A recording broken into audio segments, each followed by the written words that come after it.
I want to say I'm so disappointed and worried about the future of our country, that a private space, a place of faith where we've always gone and found safety and comfort, that even there he can intrude and stop the church from doing its duty to us.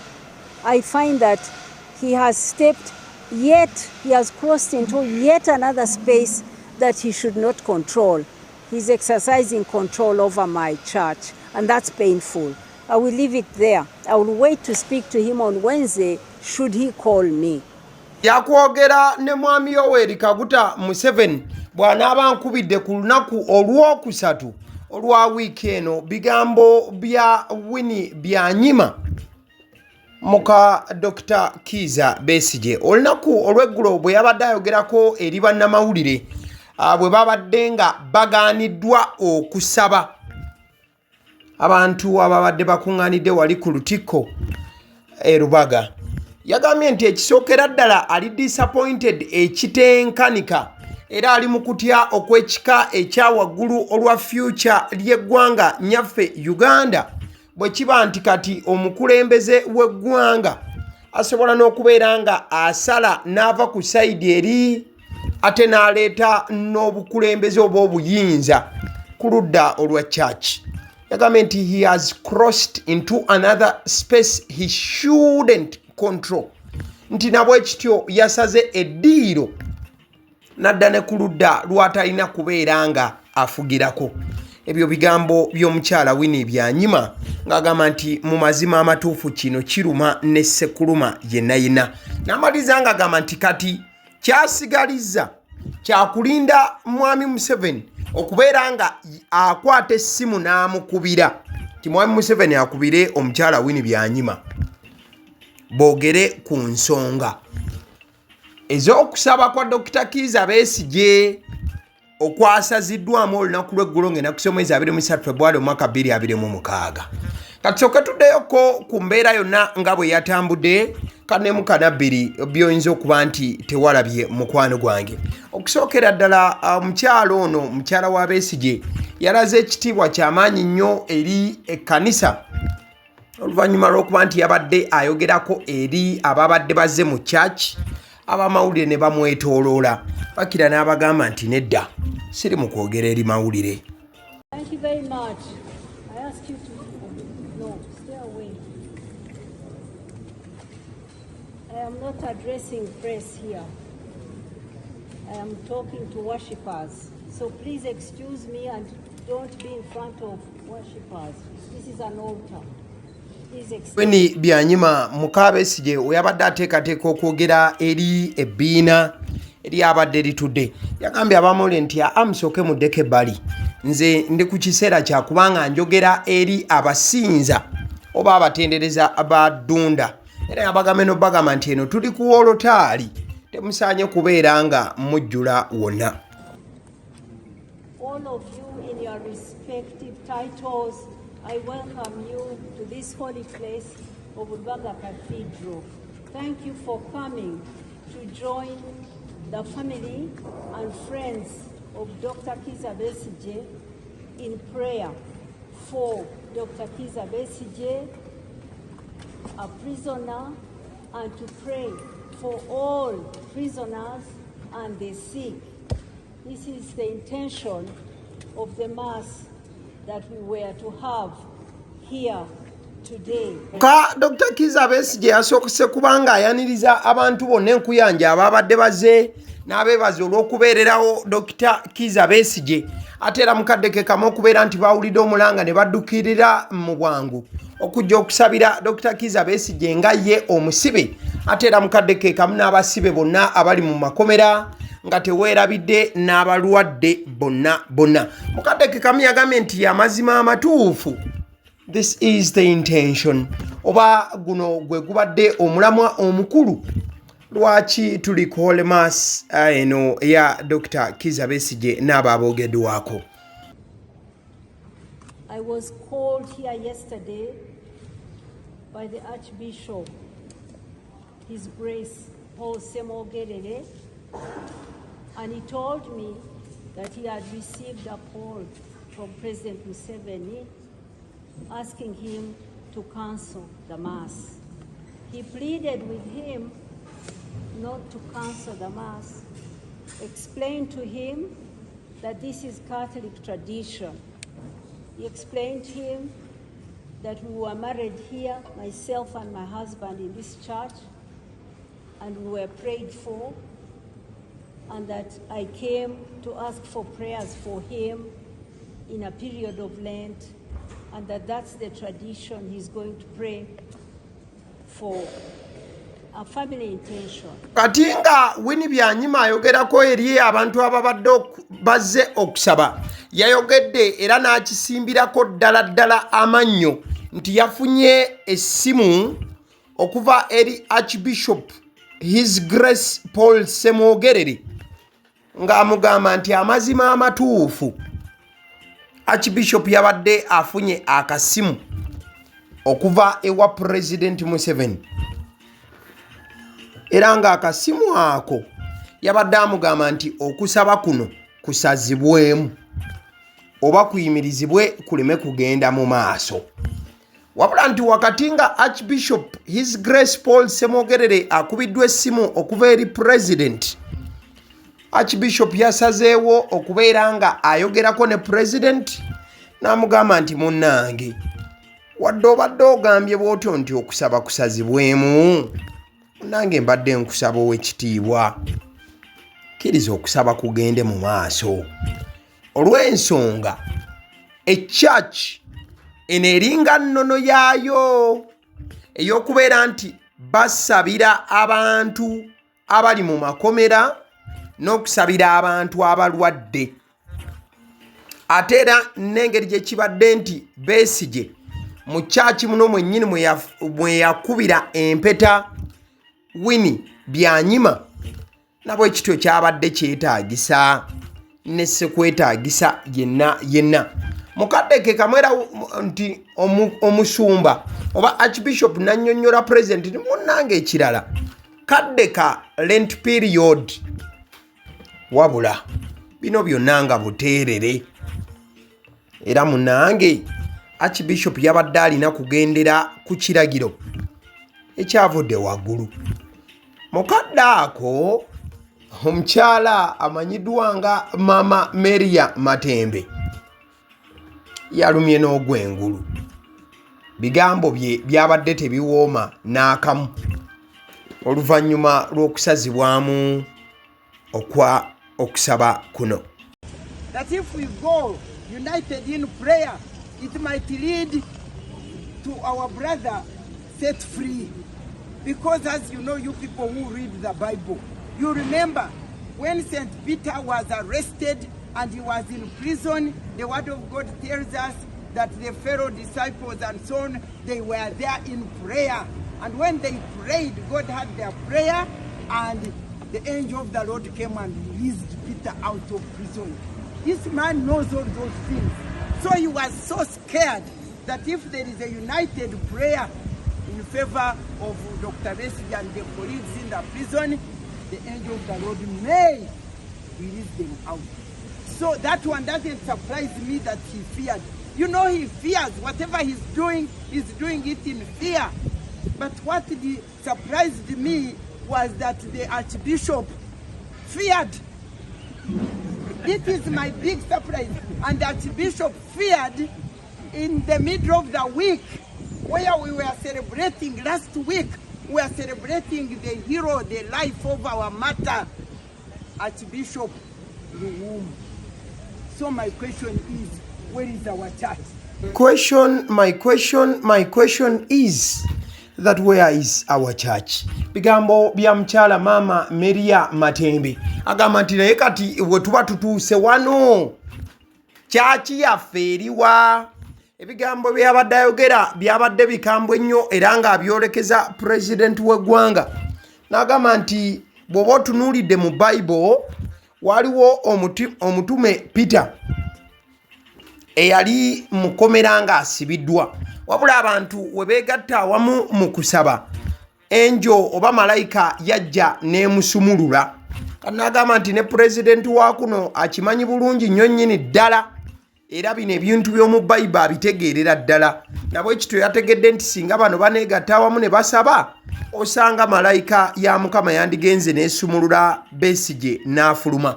Wabula Mama Miriam Matemba agamba nti ekisinga okumwewuunyisa era nga kyamutiisizza nnyo n'abeera nga kyamukubye encuku ey'amaanyi kyekyokubeera nti Archbishop yatidde ng'ate nti twakava mu kucelebratinga wiiki eya Archbishop Jana Nduumu gye buvuddeko.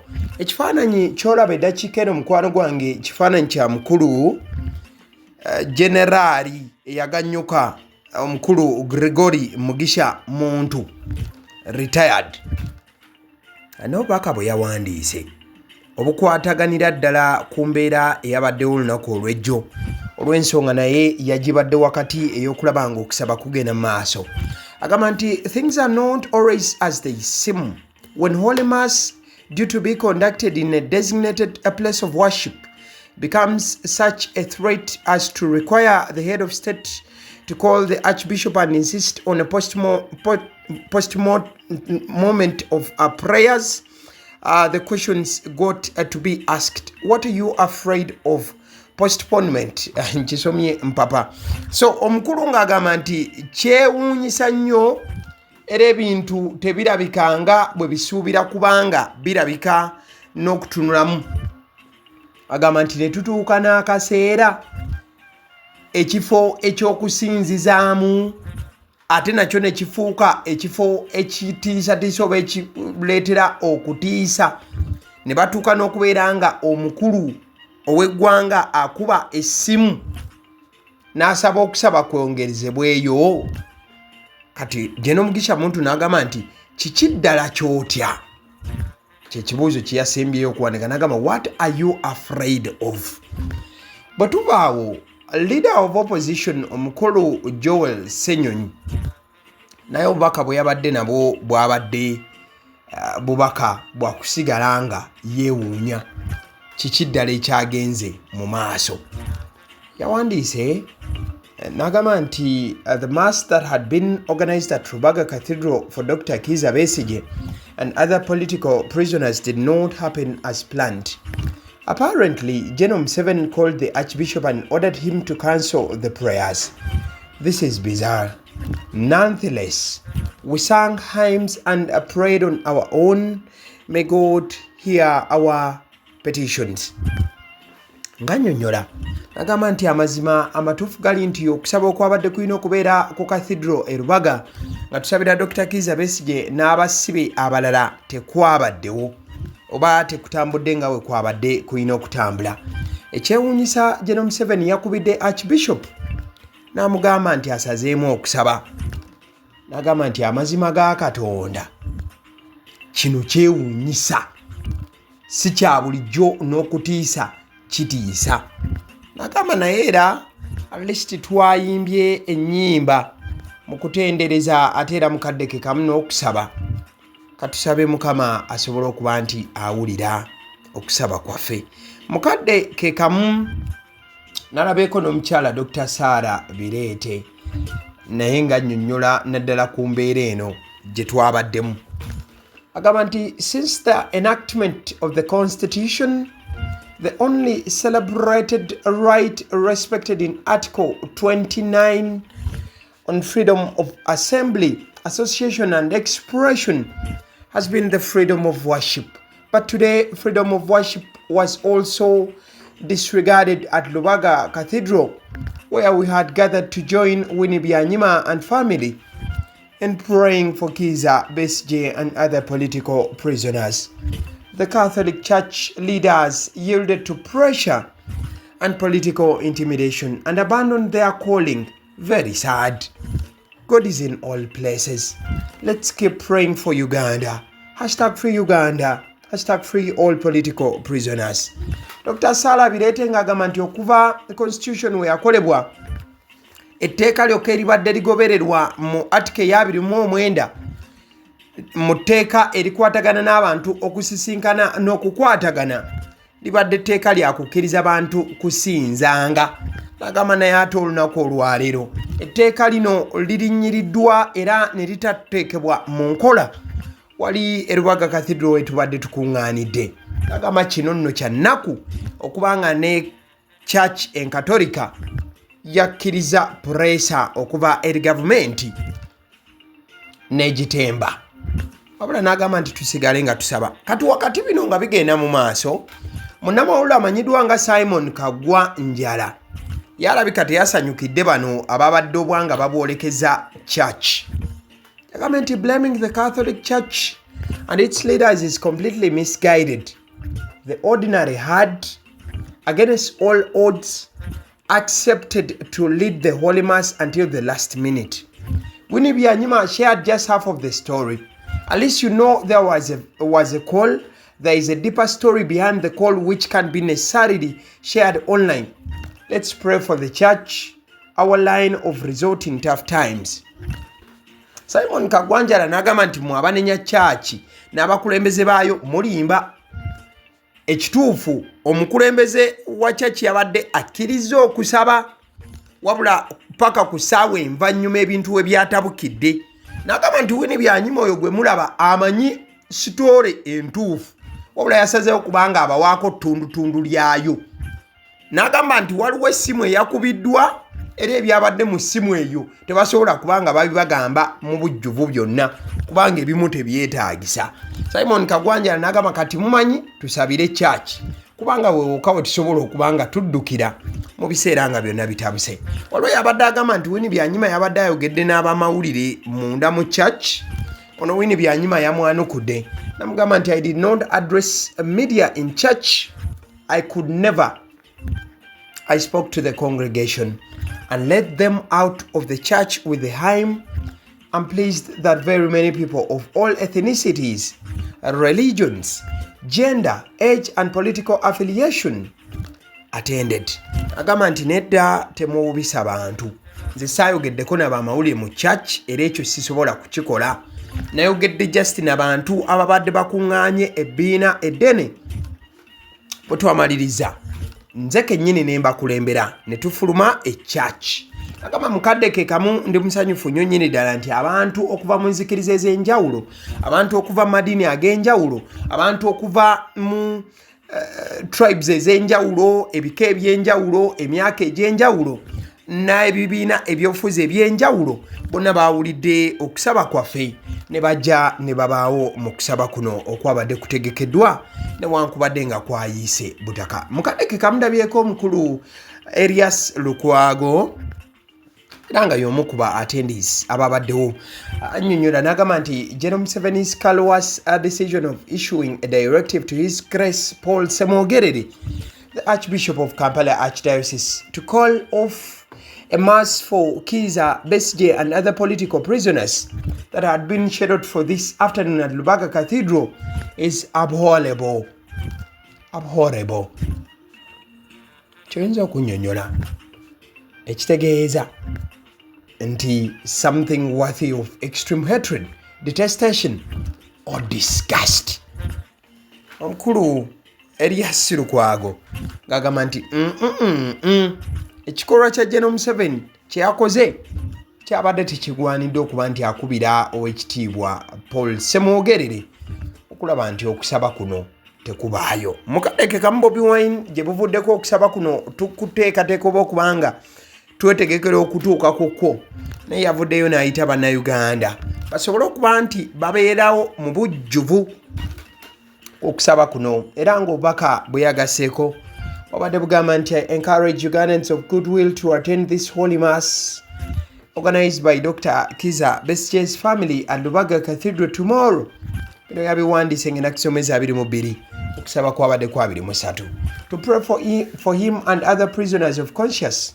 Dr. Besigye remains under unjustified detention for over a year now, prevented from accessing medical care of his choice despite his deteriorating health. May God hear the collective prayer of the people of Uganda for freedom. Agamba nti asaba bannayuganda bonna oba yabadde akuwola bannayuganda okubeera nti babeerawo okusabira Dr. Kizza Besigye n'abasibe abalala ab'endowooza ennungi. Era nayogera ku kyokuba nti dokitaali amaze omwaka n'okusoba ng'ali munda mu nkomyo n'okubeera nti abadde taweebwa bujjanjabi bumala. Mu kadde kamu waliwo ate abamu ku bantu abayawukanye ku byonna ebyabadde bigenda mu maaso. Omuli n'omukulu Duncan Abigaba. He has a following up there. Yannyonnyodde n'agamba nti the church is the people, not the clergy. Someone in the congregation had a Bible. They should have read the day's reading and another person preaches. That is it. We pray in our homes. Do we have clergy around? The NRA held a service, mass salah in the bush. Did they have clergy? Duncan Abigaba ye yagambye nti church be bantu so si abakulembeze ab'enzikiriza. Nagamba nti abantu ababadde mu lujjude bano abazze ku church mulimu ababadde ne Bible. Bandisomye busomi okusoma okw'olunaku, then omulala n'abuulira enjiri, then nekiggwa. Nagamba nti tusabira mu maka gaffe. Tuba twetaaga abakulembeze b'enzikiriza okubeerawo. Nagamba nti ne NRM gy'olaba we yajjira mu buyinza ebiseera ebyo yali NRA, nti bo kennyini beeteekangamu okusaba oba baasabirigananga wakati mu bo bwe baali mu kibira. N'abuuza nti kati awo kyali kitegeeza baalina omuntu eyali abakulembedde. Bigambo bya Duncan Abigaba. But at last I saw a lot of backlash that he received thereafter. Byebyo kale so kigambibwa omukyala Winnie Byanyima nti yabadde essimu emubweti eyakubiddwa omukulembeze w'eggwanga ng'agikubira his owekitiibwa Grace Paul Semwogerere. Namugamba nti okusaba tekujja kubeera kwa lunaku kwa leero. Archbishop Paul Semwogerere naye nawuliriza request eyo okuva ewa president. Ekigamba nti request eno yazze ku lwabya security. Nti omukulu w'eggwanga yabadde ayinamu concerns nti wayinza okubaawo embeera etali ntuufu ku line eyabya security. Kati awo nembuuza gwe olowooza ki? Kale nzikiriza nkutegeeze ku bannaffe aba Honeybites bagamba nti bo omulimu gwe bakola gwa kukolera byakulya eby'abaana abadda ku masomero. Bwe tugamba abaana abadda ku masomero saabo bokka abadda ku masomero wabula n'ababeera ewaka balina package ey'ebyokulya eby'abaana mu line efaananako bwetyo. Gwe bakubire bukubizo bagambe njagala package y'ebyokulya by'abaana abali ku masomero oba abaana abalya ebyokulya. Balina ebyokulya yogera ku daddies, yogera ku binyeebwa, amawogola, yogera ku bagiya, yogera ku cupcakes, yogera ku donuts. Osobola okubafuna ku 0709 787508. Ate era mukadde ke kamu bw'oba oyagala ku pizza size yonna era namba y'emu. Ate era mukadde ke kamu bakola ne cake eza buli mukolo. Babayita aba Honeybites. Njagala n'okutegeeza ku bannaffe aba Alson Painters UG. Bano basiizi ba langi era nga balina obukugu mu kusiiga langi era bamanyi ne langi ki egenda ku kizimbe kyo era mu ruumu ki. Tebasobola kuddira langi yandigenze mu kisenge ate ne bagisiiga mu ddiiro ey'omu dining ne bagisiiga mu kinaabiro. Nedda. Alson Painters UG omulimu gw'okusiiga langi bagukugukira ddala. Basiiga ebizimbe okuviira ddala ku ruumu emu paka ku makalina n'amakalina.